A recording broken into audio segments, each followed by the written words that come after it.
Olá, alunos, tudo bem com vocês? Vamos para a nossa aula 25. Vamos agora iniciar o nosso bimestre falando de magnetismo, né? Porque até agora nós falamos de eletricidade e como aplicar elas em circuitos elétricos, tá? Então, agora aqui nós vamos devotar um tempo para estudar o magnetismo, tá? Então, essa aula aqui, essa parte 1, vai ser a primeira parte de campo magnético, tá? Bom, como curiosidade, falamos aí da Terra, que é um grande imã, né? E na verdade, as primeiras evidências, assim, conjecturas que a Terra seria um imã foi dada por William Gilbert lá no século XVI, tá? Porque na verdade o ímã mesmo, o ímã natural, né, a pedra magnetita já tinha sido estudada, né, verificada desde do tempo antigo com os gregos, tá? Mas a conjectura do Gilbert foi interessante porque ele desenhou linhas. O que seria, ele chamou de força, né, mas é, na verdade é o primeiro aí modelo de campo magnético, tá? Então, nós vamos falar um pouquinho aqui desse campo magnético da Terra, tá? E aí é curioso que é, nós usamos isso em navegações até hoje, né, com bússolas e tudo mais. Então, o campo magnético, na verdade, da Terra, ele até nos protege dos ventos solares, né, que são intensas radiações emanadas do Sol aí, e esse campo, então, serve para atenuar um pouco essa radiação que chega sobre a Terra, tá bom? Então, o campo magnético terrestre é um ponto importantíssimo para nós. Bom, mas vamos estudar então os fenômenos magnéticos, tá? Vocês vão ver que tem muita simetria com a eletricidade, mas não queira saber, não quer dizer que é a mesma coisa, tá? Então, lá na eletricidade nós tínhamos dois tipos de carga, positiva e negativa. Aqui nós vamos ter dois polos, não vou chamar de carga, não vou chamar de polo. E o polo aqui então vai ser norte e sul, tá? Então, dois polos norte e sul. Nós temos ímãs naturais, né, que é a magnetita, como a gente já mencionou, né, que a gente faz bússola e tudo mais, que são basicamente um óxido de ferro. E igualmente, como a eletricidade, nós também temos aqui atração e repulsão. Lá na eletricidade, cargas iguais se repelem, cargas diferentes se atraem. Aqui também, polos iguais se repelem, norte, norte, sul e sul, e polos contrários se atraem, tá? Então, veja que é bem uma simetria aqui. Mas aqui talvez esteja a maior diferença, porque lá em eletricidade nós conseguíamos, né, carregar um corpo com cargas positivas ou cargas negativas. Aqui não. Eu nunca vou conseguir separar os polos magnéticos de um ímã. Nunca vou ter um polo norte de um lado e um polo sul do outro. Isso é impossível, tá? Impossível até o momento que eu gravo essa aula. Nenhum cientista conseguiu detectar os monopolos magnéticos, mas isso eu vou tratar de outra aula, tá? Então imagina, se você tem uma barra de ímã, você quebra ele ao meio, você vai ter dois ímãs com polos norte e sul. Se você volta a quebrar o meio, então você também volta a ter aí norte e sul, tá? Então essa é a grande diferença aqui da eletricidade para o magnetismo, tá bom? Então, utilizando ímãs, nós podemos fazer várias coisas. E conforme lá em eletricidade nós tínhamos campo e força elétrica, aqui também nós vamos ter campo magnético e força magnética, tá? E aí, estudando o campo magnético de ímãs, então, nós vamos chamar então o campo magnético mesmo de B. Algumas vezes é chamado vetor de indução magnética, tá? E aqui eu não estou considerando a magnetização do material, vamos tratar depois, mas é o campo magnético que é produzido pelo ímã. Então aqui geralmente eu vou usar a linha B, é, o, a letra B. E aí lá em eletricidade, né, eu tinha as linhas de campo elétrico, aqui também eu vou ter as linhas de campo magnético. Mas aqui muito cuidado. Lá em eletricidade, né, a gente viu que as linhas de campo elas saem da carga positiva e vai para negativa, tá? E aquilo lá foi um padronizado, é um índice que a gente usou. Aqui também. E aqui é bom guardar porque a gente vai usar isso daqui ao longo do bimestre. As linhas de campo magnético elas saem do polo norte e vão para o sul, tá? Então guardem isso que a gente vai usar bastante em eletromagnetismo. Linhas saem do polo norte e vão para o polo sul. E aí, Aqui é bem semelhante, né, à eletricidade, então as linhas vão fazer esse rodopio, mas a grande diferença é que elas são linhas fechadas. E por que são linhas fechadas? Lá na eletricidade, as linhas começavam na carga positiva e terminavam na carga negativa. Aqui são linhas fechadas justamente porque eu não tenho monopolo magnético. Então, como eu não consigo separar o norte e o sul, então ela sempre vai ser linhas fechadas atravessando o material, tá? E aí o detalhe é de forma semelhante, né, ao que a gente fazia em eletricidade. Essas linhas são linhas imaginárias, não são linhas reais, mas a tangente de cada ponto dessas linhas dá a direção e sentido do campo magnético, né? Igual P1, P2 e tudo mais. Então é sempre a tangente vai dar essa direção e sentido, tá bom? A unidade de campo magnético, ela é o Tesla, mais comum, né? O Sistema Internacional Tesla, o T maiúsculo, em homenagem a Nikola Tesla, a gente vai voltar a falar dele, ou o Gauss, G. Por que se usa duas? Na verdade, o Sistema Internacional usa o Tesla, só que a intensidade, né, do campo magnético, o vetor de indução magnética é muito baixa. Só de ordem de comparação, o campo magnético terrestre dá ordem 10 a menos 5 Tesla. Então são valores muito pequenos. Então, em alguns momentos, nós representamos o Gauss só para ficar um valor mais palpável aí para usar em cálculos, tá? Então, algumas vezes vai aparecer Gauss. E se aparecer Gauss, saiba, desculpa, aqui tá errado, mas saiba que um Gauss vale 10 a quarta Tesla, tá? Então, desculpa que tá aqui diferente, tá? Um Gauss, 10 a quarta Tesla. E aí, lá em eletricidade, a gente produzia, né, um campo magnético, o campo elétrico uniforme usando um capacitor, né, as placas de um capacitor. Aqui nós podemos produzir um campo magnético uniforme, por exemplo, usando um ímã de ferradura. Porque o ímã de ferradura, você vê que vai ter um lado polo norte, um lado sul, né, paralelo entre si, e você consegue fazer então um campo magnético uniforme. Então, esse imã de ferradura, ele vai ser foco de vários exemplos que a gente vai ver, né, ao decorrer desse bimestre, onde a gente quer analisar, né, o comportamento de uma partícula sobre o campo elétrico magnético uniforme, tá? Então, imã de ferradura vai ser um recurso útil para a gente, tá? Inclusive é usado aí em experimentos até hoje em dia, esse imã de ferradura, tá?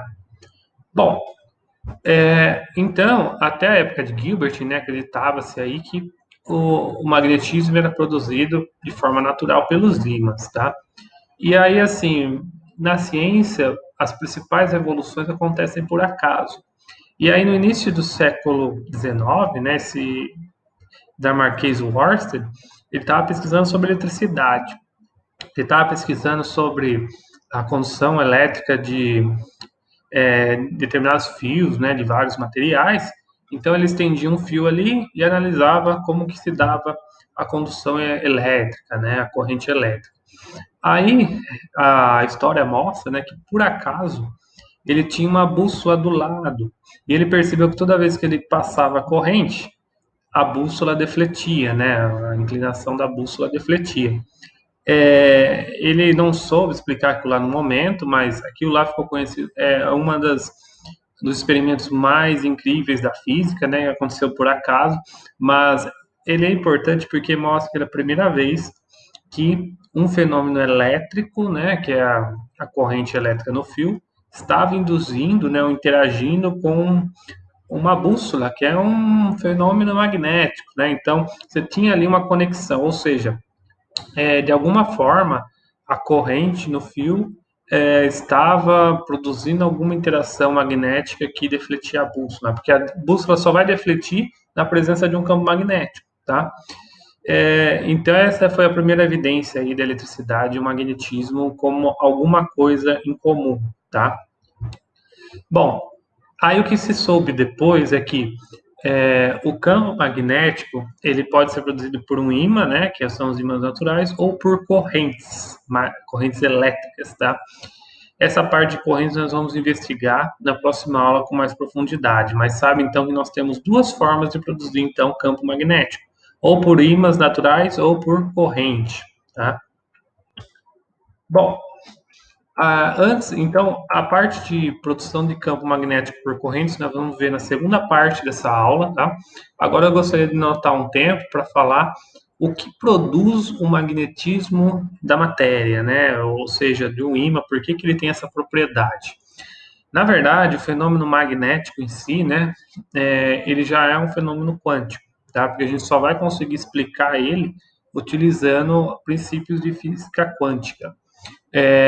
Mas, por exemplo, o paramagnetismo e o diamagnetismo, nós vamos conseguir explicar com o átomo de Bohr, que é um modelo semiquântico, semiclássico, tá? Então, no modelo atômico de Bohr, né, a gente já estudou um pouquinho, a gente tinha lá o núcleo com prótons e nêutrons e os elétrons circundando em órbitas muito bem definidas, tá? Mas, assim, se a gente aplicar aqui o mesmo princípio que cargas em movimento produzem campo magnético, a gente vai ver isso melhor nas próximas aulas, mas pensa comigo, o elétron ele está orbitando o núcleo, em uma órbita muito bem definida, né, igual está mostrando aqui. Então, como ele é uma carga em movimento, ele produz aqui um campo magnético. Então, a gente vai denotar, né, o campo sendo proporcional ao momento de dipolo magnético, tá? Esse momento de dipolo magnético é semelhante ao momento de dipolo elétrico, que a gente mencionou bem rasamente, né, na parte da eletricidade. Mas esse momento é o que carrega, né, a carga, é o que carrega o campo magnético produzido por esse elétron orbitando o núcleo, tá? E aí, o que acontece? Esse momento de dipolo magnético produzido por essa rotação do elétron em torno do núcleo, ele é quantizado. É aqui que vem a questão da física quântica. E nós temos um número quântico magnético angular, vou chamar de ML, que ele dá, então, essa quantificação, né, quantização desse momento de dipolo magnético. Então, esse elétron aqui, então ele vai produzir um campo magnético, tá? Mas o que acontece? Geralmente eu vou colocando os elétrons em cada órbita, né? De forma par. Então, quando eu tenho uma órbita cheia, geralmente eu vou ter um momento de polo magnético apontado numa direção e o outro elétron fazendo um momento de polo apontado na direção seguinte. De tal forma, então, que esses momentos de polos magnéticos totais vão se anular, tá? Então, onde que eu quero chegar? A propriedade paramagnética, ela é produzida por este fenômeno, né? Mas quando eu tenho elementos de órbitas desemparelhadas, ou seja, quando eu tenho elétrons desemparelhados, ou seja, são aqueles átomos que possuem dois elétrons na camada de valência, tá? Ou três elétrons, enfim, tá? Mas geralmente um elétron já produz isso, tá? Aí que acontece? O elétron, ele tem uma outra propriedade que é o spin. É falado erroneamente, mas é como se ele estivesse rodando sobre si mesmo. Na verdade, não é isso. É que somente por existir o elétron já tem um momento de polo magnético intrínseco. E aí alguns falam que está rotacionando, mas não é bem assim, tá? Então, esse momento de polo magnético de spin, que a gente chama, né? Também, na verdade, cada elétron tem o dele, a gente normatiza, né, com apontado para cima ou para baixo, mas na verdade não é para cima e para baixo, é só uma convenção. E a ideia é a mesma, né? Então, num orbital, você pode ter um spin para cima, outro elétron com spin para baixo, então o campo se anula, tá? Mas existem aí alguns elementos que possuem elétrons desemparelhados, tá? Esse momento de polo magnético também possui um número quântico de spin, ms, que também é quantizado, tá? E ele pode assumir dois valores, mais ou menos meio, tá? E aí veja que aqui é legal porque a gente consegue mostrar, utilizando um pouco de física clássica aqui, esse spin do elétron vai promover um momento de polo magnético orientado ao contrário do campo aplicado, o campo externo aplicado. Então, isso daqui vai dar origem ao diamagnetismo, tá? Então, o que eu quero ressaltar aqui, a gente não vai entrar a fundo em contas nessa parte, né, mas essa somatória, né, quando eu somo as contribuições magnéticas dos momentos de polo magnético angular, né, que é o orbital, mais o de spin do elétron, eu, como resultado, explico os fenômenos magnéticos de paramagnetismo e diamagnetismo, tá? Que são aí os mais convencionais, tá bom? Então, magnetismo é um fenômeno puramente quântico, tá? E outro detalhe importante é que quando eu aplico, então, eu tenho um material magnetizado, um material com essa propriedade magnética.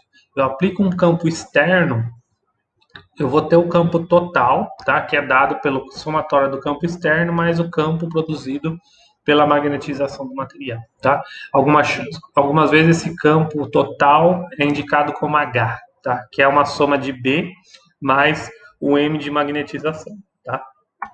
Bom, os materiais magnéticos, então, temos os diamagnéticos, né? Então, eles produzem uma magnetização do dipolo contrária ao campo externo, é oposta, tá? Então, é produzido por aquele momento de dipolo magnético de spin, tá?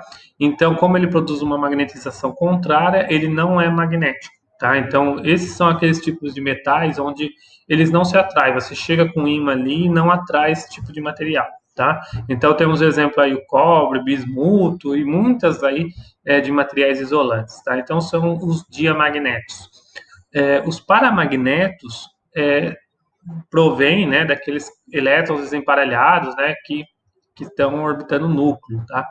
E aí eles já são atraídos, né, por um campo magnético externo, só que são pouco atraídos. Então, esse é o caso mais comum. Temos aí o manganês, o cromo, o estanho, o alumínio. Então, você consegue atrair, mas é uma atração mais fraca, né? Então, os diamagnéticos provêm do spin do elétron e os paramagnéticos do momento de dipolo magnético orbital, tá bom? Então, são dois casos clássicos aqui que a gente consegue explicar utilizando abordagens quânticas, tá? Mas, assim, há uma terceira classe que é importantíssima, que são os ferromagnetos. Os ferromagnetos, né, eles teve muito estudo aí do casal Curie e do Weiss, tá? Então, um dos nobres aqui da Marie Curie foi envolvendo estudo de materiais ferromagnéticos, tá? Só que eles têm uma coisa especial, que a questão é que eles têm uma forte orientação a favor do campo. E é muito forte, porque você consegue, inclusive, magnetizar o material e reter essa magnetização. Então, imagina, você tem um material de ferro, né? Você aplica um campo externo, aí você desliga o campo, o material ele fica atraindo pequenos objetos. Então, isso é uma magnetização remanente, tá? A explicação disso tá que além daquelas fortes orientações de spin, momento magnético orbital, você também tem a formação de domínios, que agora eu vou chamar de domínio de Weiss, mas é que são pequenos agregações aqui de átomos, tá? Dezenas, centenas de átomos que formam uma orientação magnética comum. E aí quando você aplica um campo externo, então esses domínios eles vão se orientar todos na direção do campo. Isso aumenta ainda mais o efeito aí de magnetização do material, tá? Só que acontece, essas orientações elas podem ser quebradas, né, com a temperatura. E esse efeito da temperatura é o que a Curie ela estudou. Então cada material tem um ponto onde você destrói essa propriedade ferromagnética, né? E ele volta a ter, por exemplo, comportamento paramagnético, tá?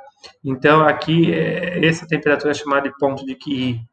E outra questão, então, é que os ferromagnéticos eles possuem magnetização permanente, né? Que é uma esterese. Essa questão de você manter a propriedade magnética no material mesmo desligando o campo externo, né? A resposta a isso daí está na orientação aqui mantida dos domínios de Weiss, tá? E aí, como exemplos, temos o ferro e o neodímero, que são os mais comuns ímãs que nós usamos industrialmente, tá? Como curiosidade, temos ainda outros fenômenos que também são explicados pela mecânica quântica, né, que é o ferrimagnetismo, o antiferrimagnetismo. Eu não vou abordar isso nessa aula, mas quem tiver curiosidade, são dois temas bem interessantes, tá? E assim, materiais magnéticos são muito usados na eletrônica moderna, né? Como, por exemplo, dispositivos eletromecânicos, gravação magnética, né, que faz a leitura, eletroímãs e tudo mais, tá? Então, é um ponto muito interessante para ser estudado, tá? E aí, só para terminar essa aula, então, vamos falar um pouco do campo magnético terrestre. Então, como eu falei, o polo sul geográfico, né, lá o polo sul, ele é considerado o polo norte magnético, ao contrário. e o polo norte geográfico é o polo sul magnético. Então, as linhas de campo saem do polo sul e vão para o polo norte geográfico, tá? Só que eles não estão coincidindo, eles são próximos, tá? Então, é, o polo sul magnético está localizado um pouquinho declinado, né, em relação ao polo norte geográfico. Então, eles não estão exatamente no mesmo ponto. E outro detalhe é que a Terra, né, basicamente é grandemente constituída de ferro. Então, o núcleo da Terra ele é pastoso, ele é líquido. Então, a orientação total, né, desse grande ímã terrestre, ele caminha, né, ao longo dos anos. Então, inclusive, eles já se inverteram, que é a inversão dos polos magnéticos da Terra. Então, o polo norte e o polo sul magnético, eles não são fixos, mas eles são flexíveis, eles vão variando com o tempo, tá bom? Bom, aí é o seguinte, assim como na parte geográfica, né, que nós temos os meridianos que nós fazemos ali e as linhas ali horizontais, nós podemos fazer também isso utilizando a questão magnética. Então, nós temos aqui o polo norte geográfico, o polo sul geográfico, tá? E aí nós podemos fazer, então, o meridiano magnético. E o meridiano magnético, então, é feito, né, através aqui de dois parâmetros, a inclinação magnética e a declinação. A inclinação magnética é o ponto aqui considerado, né? É o ângulo em relação ao horizontal, tá? A horizontal aqui das linhas, né? Como o equador e tudo mais. E a declinação é o ângulo aqui em relação à vertical, tá? E aí nós podemos relacionar até o campo transversal do campo horizontal e tem uma relação aqui com a inclinação magnética. E a partir desses dois parâmetros, né, o BH e o BT, nós conseguimos construir cartas magnéticas, tá? E aí as cartas magnéticas está exemplificada aqui, por exemplo, né, por exemplo, do Brasil, nós conseguimos encontrar a orientação do campo magnético, né, em determinado ponto do Brasil. Isso é importante porque não somente para navegações, enfim, quem usa bússola em trilhas e tudo mais, mas também para a vida animal.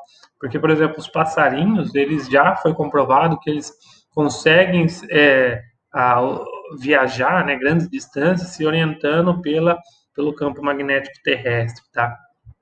E aí nós temos, por exemplo, linhas isógonas ou isogônicas, que são as linhas onde tem a mesma declinação, tá? Então, por exemplo, aqui, ó, tá mostrando essas linhas em vermelho. E tem também as linhas isoclínicas ou isóclinas, que são quando tem a mesma inclinação, tá? É mais ou menos, seria essas linhas azuis aqui, tá bom? Pessoal, então é isso, tá? Isso aqui foi só um breve assunto aqui sobre ímãs naturais e campos magnéticos, tá? Essas propriedades magnéticas da matéria são muito interessantes. A gente não aborda aprofundadamente, mas é um campo bem interessante de estudo, tá? E na próxima aula, então, nós vamos ver como produzir campo magnético por correntes. Obrigado e até a próxima.